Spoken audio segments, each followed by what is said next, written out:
Reka tubahe ikaze nshuti mukunda ibiganiro byacu kandi tubashimire ko mukomeje kubana natwe uyu munsi. Twizere ko wowe udukurikiye muri aka kanya umeze neza, niba kandi utameze neza turatangira tugukomeza, tunakwibutsa yuko iki atari igihe cyo gucika intege, ahubwo ukomeze wibuke yuko ibyiza biri imbere, niyo forumire y'ubuzima. Uyu munsi biranga ejo bigakunda, so komera ariko ufite n'icyizere cy'ejo hazaza.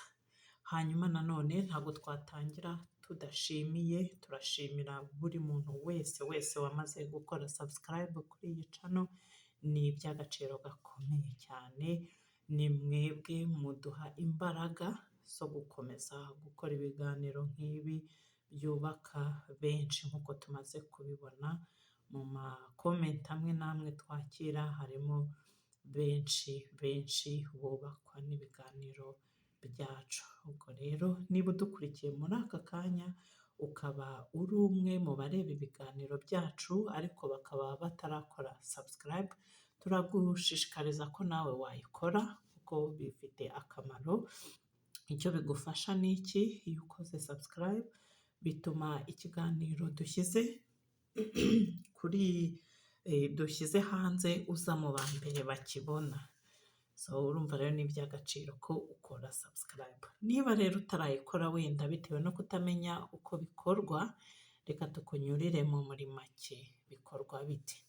Nureba hasi y'iyi video urabona amagambo yanditse subscribe, akenshi aba ari mu ibara ritukura, cyangwa se bitewe n'ururimi ukoresha sabone, uyakandaho rimwe gusa, ubundi bikaba biciyemo, nta kiguzi bisaba, ni ubuntu. Nuko rero nk'uko wamaze kubibona uyu munsi tugiye kongera kuganira ku muryango. Tugiye kuganira ku muryango ariko noneho uyu munsi tugiye kwibanda cyane ku muntu cyangwa se ku bantu bifuza gushinga umuryango. Mu gihe umuntu yifuza gushinga umuryango akaba atangiye gushaka cyangwa se bimwe twita kurambagiza uwo bazawushingana, uwo muryango ni ibiki cyangwa se ni iyihe mico yagombye kwitaho mu gihe atangiye icyo gikorwa. Nk'uko benshi tubizi, nta cyiza kiruta umuryango wunze ubumwe ufite ibyishimo. Nyamara ikibabaje, imibereho y'umuryango muri iki gihe iri mu ngorane zitavugwa. Imiryango myinshi isigaye irangwamo kutumvikana, umwiryane, urugomo ndetse n'ibindi byinshi bitari byiza, bidashimishije.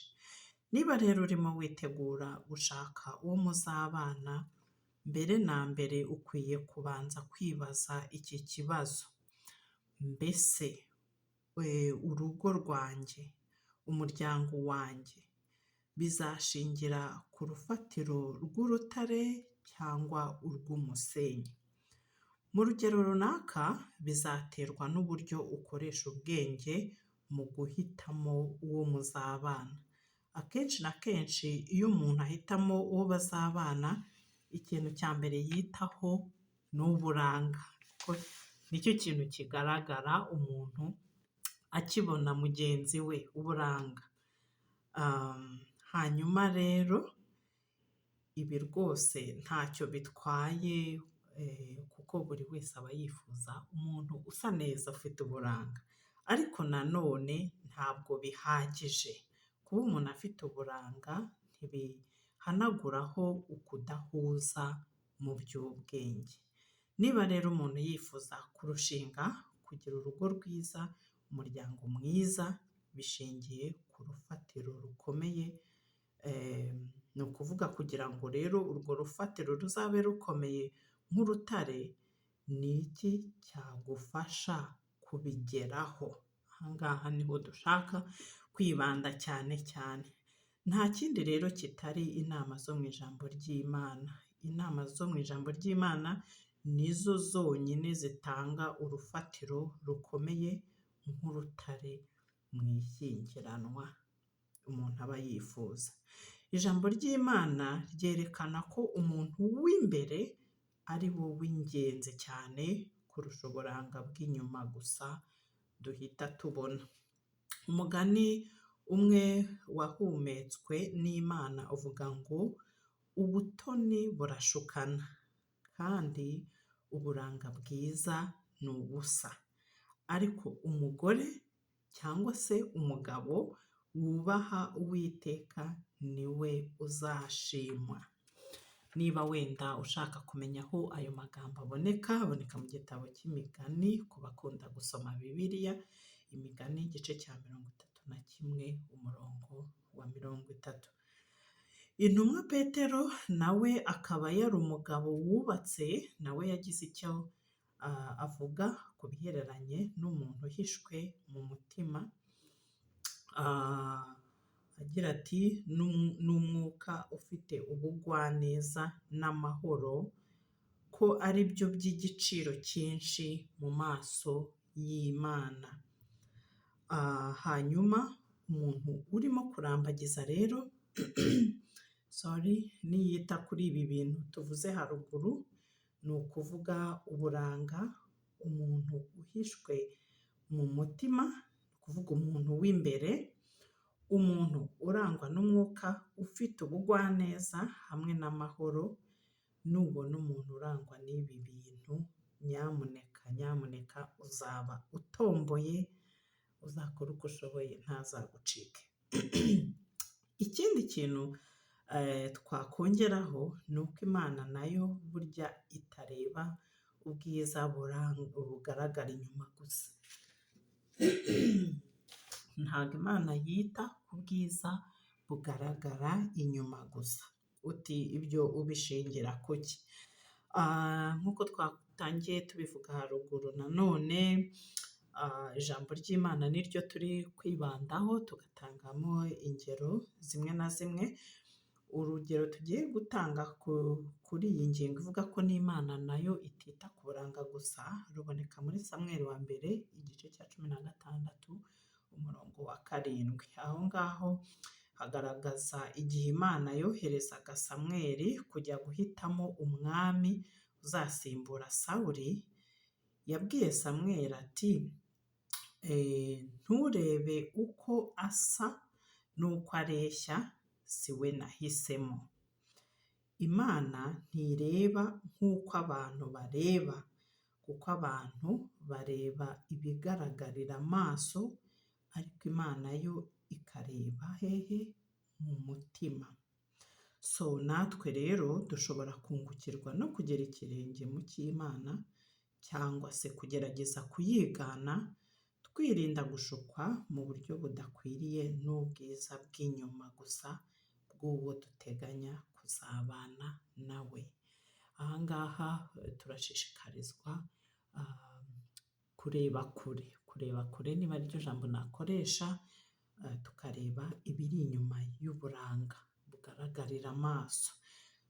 Twabonye iby'ingenzi ko ari umuntu uhishwe mu mutima cyangwa se umuntu w'imbere, umuntu urangwa n'umwuka w'ubugwaneza, umuntu urangwa n'amahoro.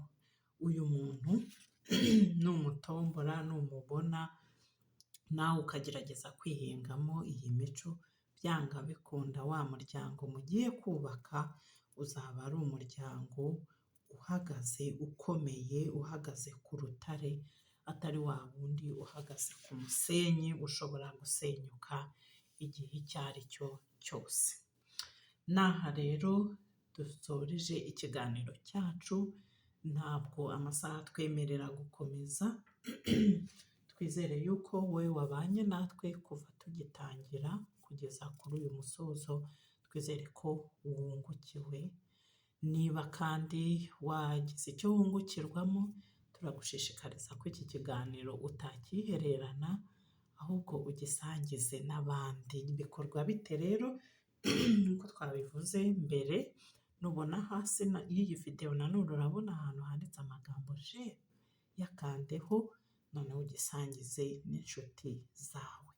Niba kandi wagikunze, natwe bitwereke kuko biri mu bidutera imbaraga, bikadutera inkunga yo gukora ibiganiro bindi, bitwereke ukande ahandi handitse like, natwe turaba tubonye yuko rwose wungukiwe n'iki kiganiro cyacu. N'aha rero dusoreje, nk'uko duhora tubivuga, buri muntu wese udukurikira, ikintu tumwifuriza ni iterambere n'ibyiza. Turabashimira tunasaba ngo Imana ikomeze ihire imirimo y'amaboko yanyu, namwe mukomeze mutere imbere, mugire ibihe byiza, mugire amahoro mu miryango yanyu, mugire imiryango ikomeye. Naho ubutaha rero, bye.